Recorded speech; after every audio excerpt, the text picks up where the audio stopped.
Good morning, everybody. Happy September 2nd. And today we are going to go over everything that has happened. Now, why? Why did I choose today? Well, because the book that I have been logging in only has one page left. Everything else has been documenting every detail that has been occurring. And I've never written a book before in my life, but yesterday I came to the realization that I just did.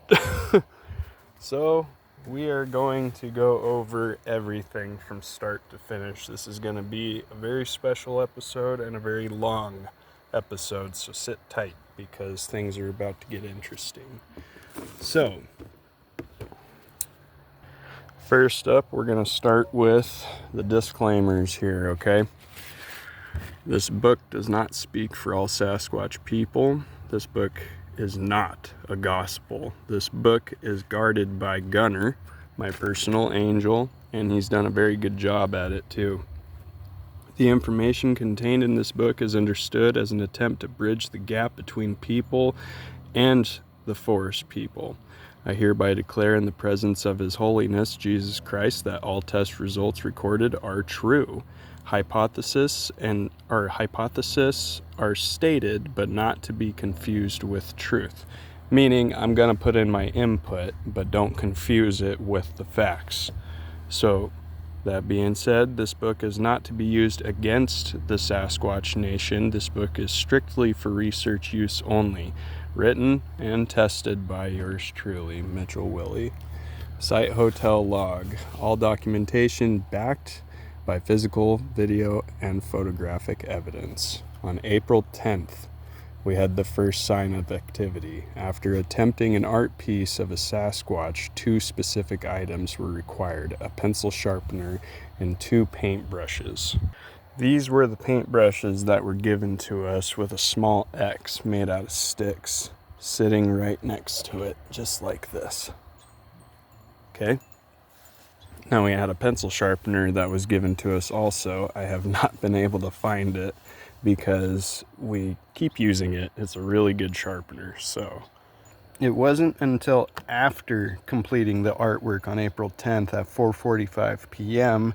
2 team members had noticed the paintbrushes and the pencil sharpener with the X. Now this is the painting. This is the painting. Now, I had the thought first of donating it, so I even wrote this, thank you for your support in finding the truth, Legacy Discoveries 2024. Now, I had the idea of trying to sell this and help raise some money for Legacy so that we can afford the bigger, better things, better cameras and night optics and stuff. And then it wasn't until after maybe a month or so after all of this stuff had been happening that I went back and I made this note: this painting is a piece of evidence regarding the paranormal aspect of the Sasquatch people. See more on YouTube, Legacy Discoveries, the gifting site, first successful gift exchange, part 1. So, and yes, you guys can find that too. So, we're not going to go through page by page and stuff. What I'm going to do is I'm going to lay out everything and, just trying to wing it that way. That way you guys aren't sitting here for hours at a time. Okay? And here we are.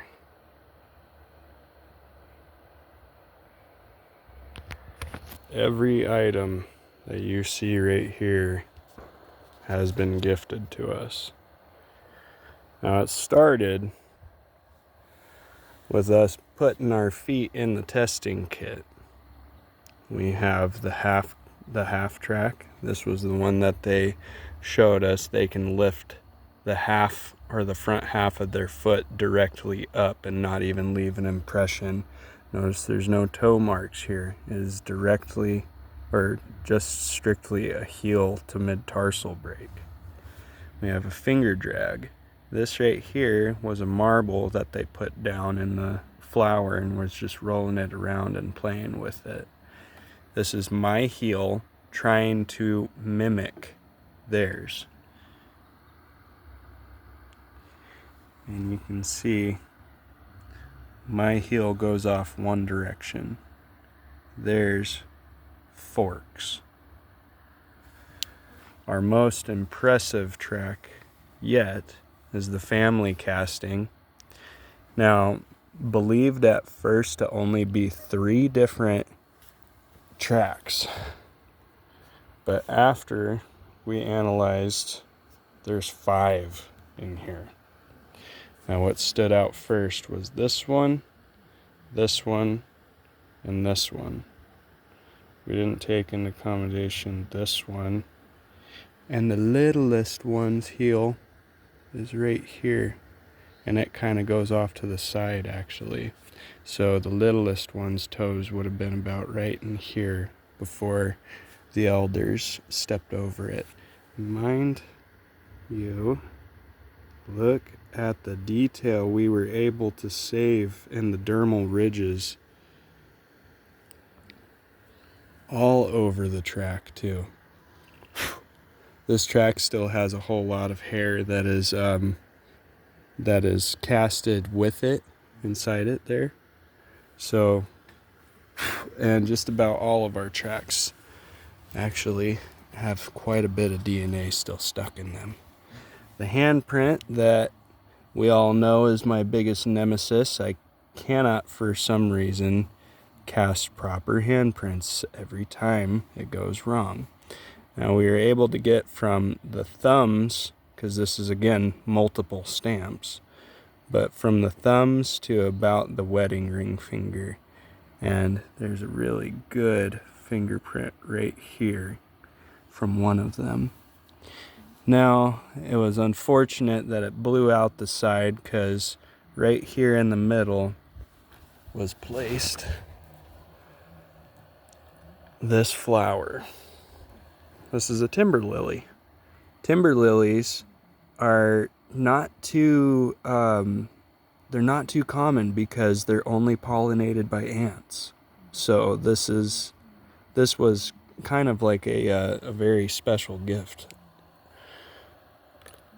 So, and of course, our newest friend who's been joining us lately, we call him Braids because of the both the eyewitness sighting that happened and the picture that he left us behind too. But there's all kinds of hair. And also what's really crazy about his footprint too is that right here is shaped more like the back foot of a bear, because I mean, of course there's no claws or anything like that, but the big toe is shorter than the middle too, which gives it that arch right there. Now if you look at my footprint, and this is all still obviously going through its cleaning process and stuff, but if you look at my footprint and my wife's footprint, you see the big toe is the most pronounced on the slope of the angle for both of us here. Now you can also see many differences between my wife's footprint and my footprint, as mine is much straighter and hers kind of has this hook jog to it. My wife hates wearing shoes. She is always barefoot everywhere she goes, and I am always wearing boots. So this is what happens. This is the difference between a natural footprint and one that has been, well, I guess kind of modified after wearing boots for so long. In the time that we've been doing this too, we've had multiple affectionate giftings as well too. So as we all know, how we obtain these tracks right here is with this box, this tote. that I nicknamed the Willy Kit because I've never seen anybody else do this before, so I've come up with a new way of testing. So this is my footprint, mine and my niece's handprint, and my niece's footprint. Now, the last time my niece came over, she was gifted what she calls big wishes. And what was really special about it too is how it was placed in her track specifically, just in hers. Now, my niece had been going around prior to and going around plucking all the ones on the property and making big wishes is what she said she was doing. So they gifted her another one. Not to mention too, after our most recent visitor, Braids, I drew him a picture on the chalkboard right here, and this is how I've been, bad people, hide. This is how I've been leaving them messages, and this is how I've been able to be most successful in communicating with them. I leave them messages, they come by when I'm not around or when I'm asleep, and they will respond by leaving me trinkets and leaving me symbols and stuff like that. But I drew a heart on that, and Braids left me a heart in return. A very shiny heart too. And we've been gifted a heart before as well. This is also the tomato that showed up in our tomato plant that doesn't produce tomatoes. So this got nabbed from somebody else's garden. So a big question that I get asked a lot and stuff is, how do you have an angel watching over your stuff? Well, it's simple. We're all born with a guardian angel. So, and from the way I understand it is that we've also been given basic, I wouldn't say absolute, but basic authority over our guardian angels as well. So I was showing a lot of this stuff. Now I've got a lot more gifts than I had up at Medellin Falls. But as I was showing one of my tribal elders, Mel Scahan, what they had been gifting us and stuff, I was also showing him the hair that I had collected. I got these two vials right here. Now you can see they're different, much different. Now, I've got more hair since then, but as Mel was analyzing the hair, I'm not sure if he meant to, or if he was just, grabbing to flip it over, but when he grabbed by the lid right there, it sent quite a bit of electricity through him immediately, and he immediately passed it back to me, and he was like, "Oh, I'm good. You can hang on to that." And it was quite the experience for both of us right there, because at that point in time, that then confirmed that my angel was absolutely on task. So that's not the only hair that we were gifted, though. This is our most impressive hair yet. Let me wipe off the lid here. And why is that? I'll let you take a good look at that for a second. Can you guess what it is? This is an eyelash. This measures about 1 1/8 inches in length. An eyelash. So, and this was actually weighed down, but I think it was this rock that was weighing it down.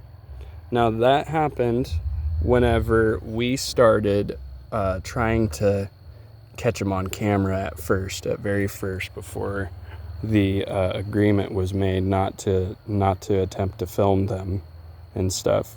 So we had moved the porch camera directly facing the gifting table, just like it is right now.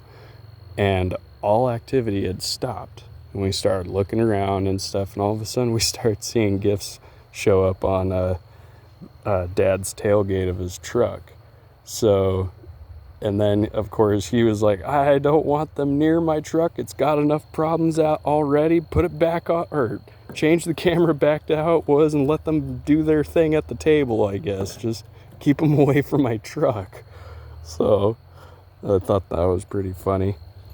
Another big question that I've been asked is, do you think that they're making their arrowheads, or do you think that they're getting arrowheads from somebody? That is a good question, because take a look at this. Notice the notches. The notches are the same cut width. This was done by a blade, meaning they got this from somebody. But this one, that was napped. Very crudely too, you can tell, because all the shatter that's still there and everything. This was done almost as a discard arrow, I'm guessing, because there's too many fractures through it. So if you were to send this at like a salmon or a deer or something, I guarantee you that arrow would break right there, right off at the tip. So do I think they napped their own arrows? I think they're just as crafty as we are. I would not rule it out. Can I confirm it just because I got an arrowhead from them? No. No, I cannot, unfortunately. But moving on. I am an avid angler, you guys. I love fishing. Fishing has been my passion ever since my dad taught me at like the age of like 6, or I think I was even younger than that. My first time going fishing, I think I was around 4 years old up at Nichols Lake on the reservation, and that was with my grandfather. And ever since then, I've been hooked, and every chance that I get, I go fishing. So this was almost a personal gift that these three had wound up here as well. What other personal things do I enjoy? I am one of the biggest rock hounders around here. So it's funny to me that they gift in items that I can relate to directly. And not only that, but my wife as well. My wife and my mother, they love their plants, and they've been giving all kinds of plants and stuff like that, things that are just kind of interesting to look at, you know, and just kind of admire the beauty in life. Now, these are all molded now because I didn't realize this, but these are rose hips. Those were given this spring, and this was a dandelion that was also given earlier this spring too. And a couple of bits of moss and a rated R content seed that they keep giving us. So now these two right here have a great story to tell too. Now my wife wanted to put in a button, and no, that's not the button that she put in either. That's another gift that we received from them, but she wanted a bigger button is all she wanted. The next day, this Buffalo bullion coin showed up. After a few more days had passed, or I think it was about a week or so, is whenever we received a new button. And we made sure to look back on the video too, and yeah, this is not the same button. That is a much different button. Now, when all of this started taking off too, now you guys see how I have my gifting bowl set up. That's for them. So whenever they show up, they've got trinkets, and they know they're welcome, and we made some trinkets for them too and everything. So it's a very personal gifting operation here, and it's all for relationship growth. It's the whole basis of all of this. So where was I getting at? When I first began all of this, like my abalone shell right here, I use this for smudging and for blessing things and stuff like that. So it only made sense to me that I used this as what I mean, it's just a beacon of light to me in a sense. But I use this to offer my gifts in so that anything that I offer is basically blessed in a sense. It's a safe object to take and stuff and enjoy for their own use, I guess. There was only a few sessions of gifting in that they had brought their own shell. Now, whenever they first brought this to us, it had a bunch of paint on the inside of it. So we think they got this from somebody else's house, maybe off of a painting set or something. And then they started placing the gifts that they wanted to give us in their shell. This was the children that did this. So anytime that we receive gifts outside of the shell, we actually expect it to be somebody different. And let's just show you the difference between the children and braids.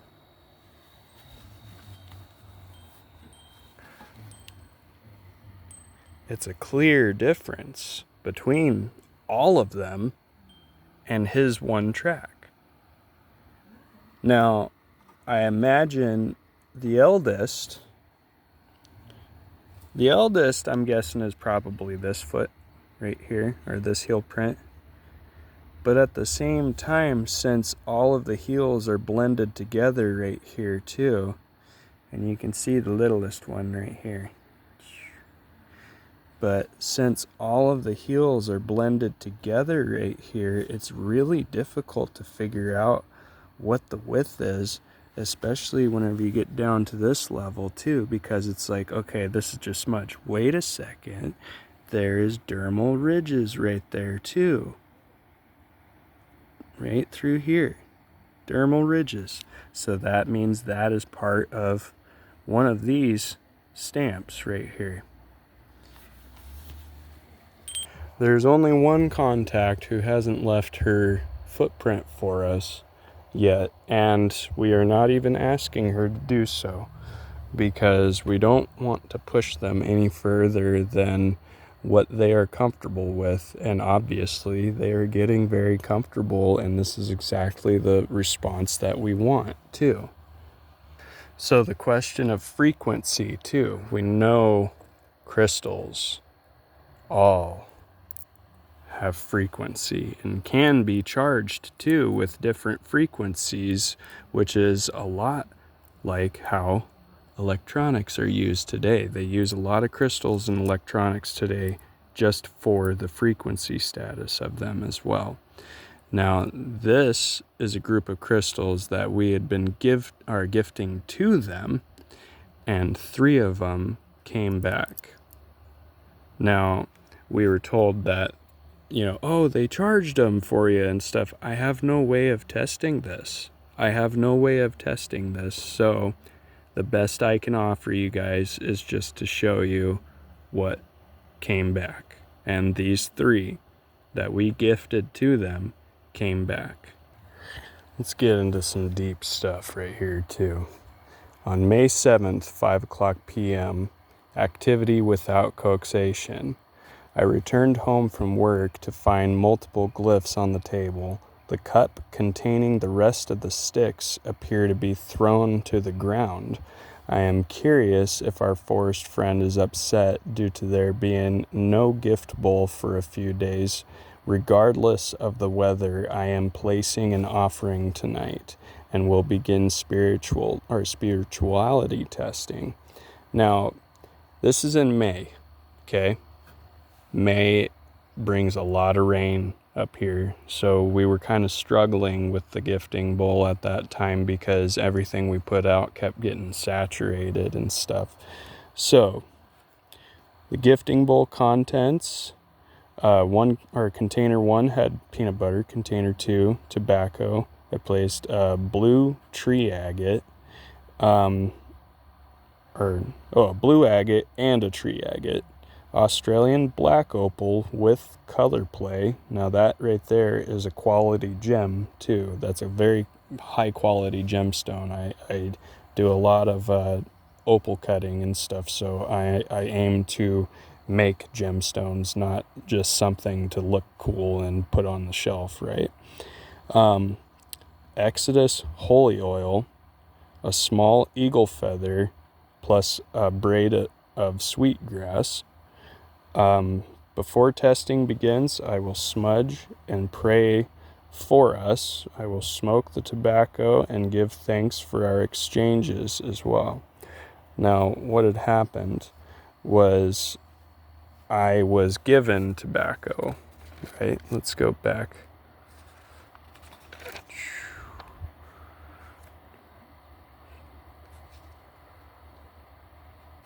Maybe it wasn't the tobacco that I was given, though. This right here, this is all Hebrew texting, or text. Pre-Babylonian and post-Babylonian as well. So there is a difference. A lot of people say that there isn't, but at least in the symbols, I noticed there are a few differences. So what was I doing here?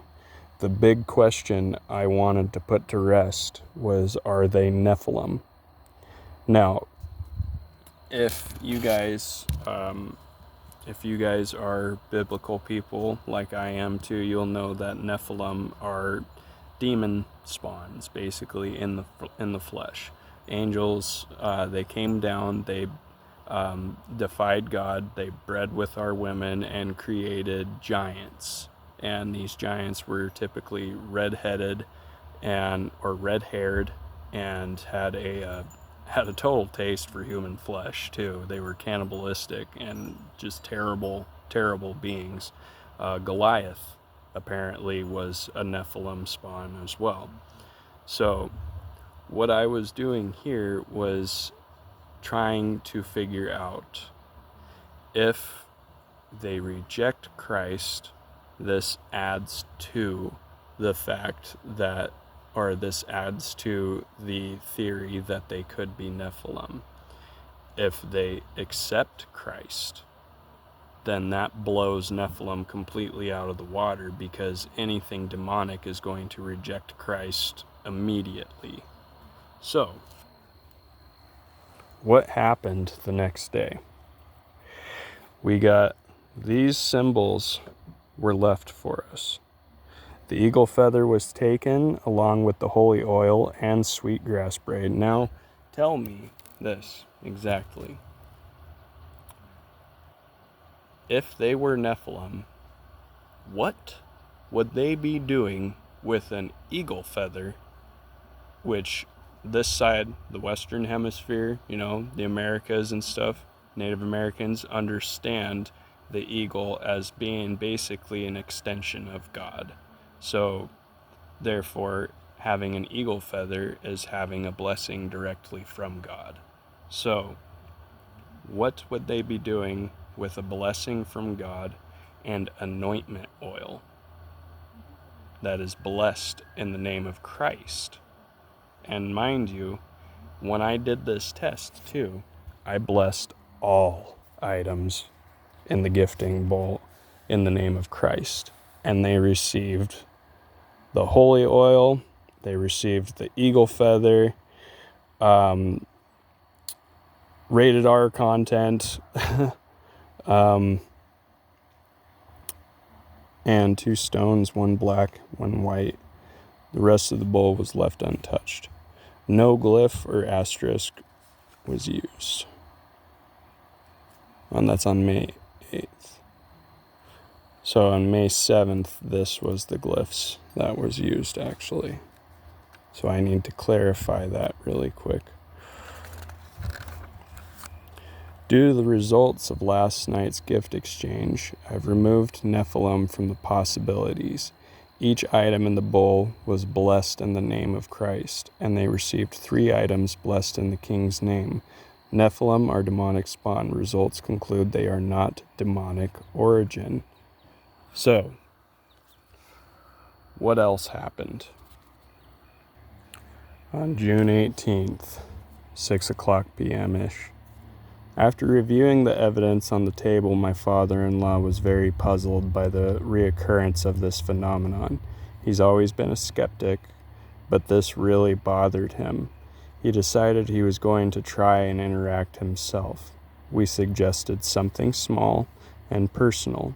He grabbed the cross from his keychain and stated, "This is all I have left from my dad." We asked him not to gift it, but he insisted. He said, "If they are listening, challenge accepted. Take it and prove it to me."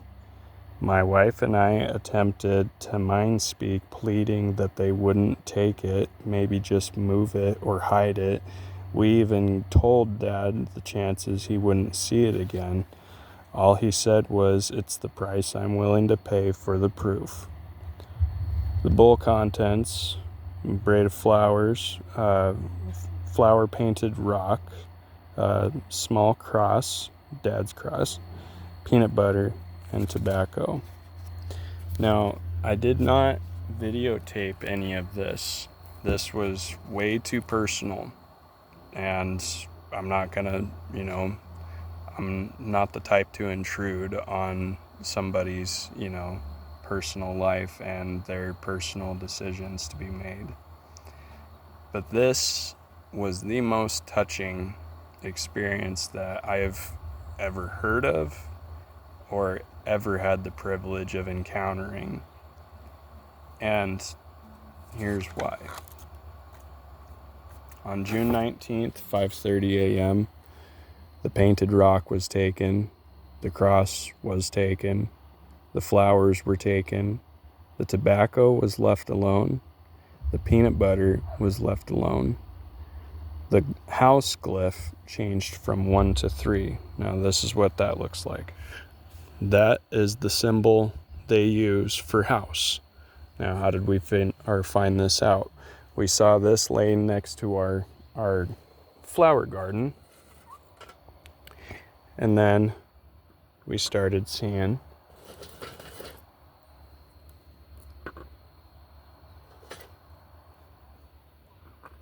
the number of people that live in our house show up. And not only that, but the exact number of people who were there at any given time. So it could go from 1, it would go from none, it would go to 3, and then we had a few times where the family was over with the niece and nephew, and they even broke the sticks down real small to count my niece and nephew too.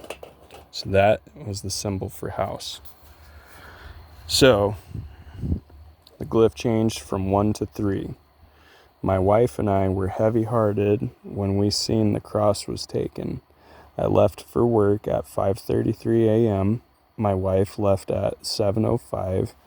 During that time, my wife didn't say anything to Dad because she didn't want to upset him early in the morning. You don't want to spend your whole day,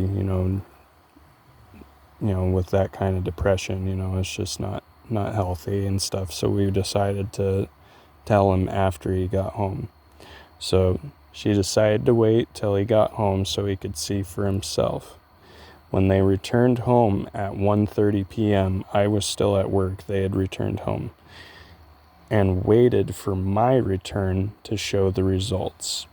At 5 o'clock p.m., when I returned home, the glyph had again changed from 3 to 1, which meant that my mother was just here. My mother-in-law was here alone.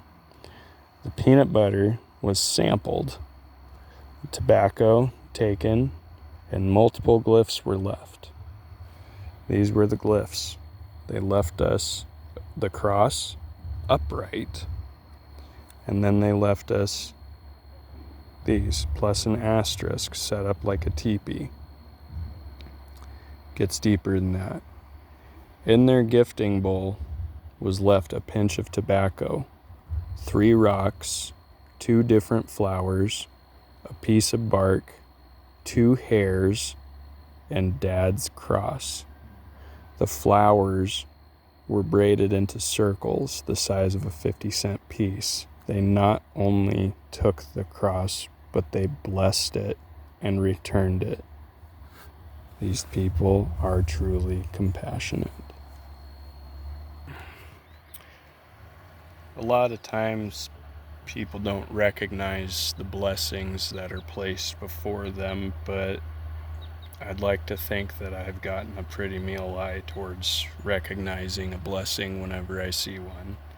And so on June 19th at 8:37 p.m. to thank the family for the blessing that they did, we've set up a feast for them, a celebration of our friendship.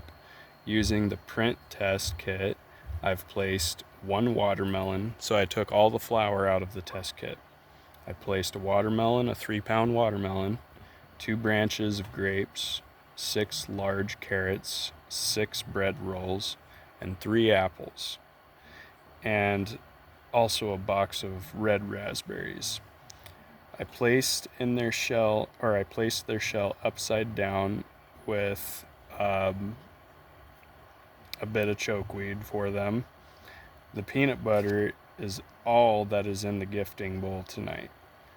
And to signify that this was for the whole family, we used the same symbol that they left us, that my dear friend and tribal leader, Mel Scahan, was able to decipher for us, because they left this for us: 1 popsicle stick over 5. He told me this meant 1 parent over 5 children.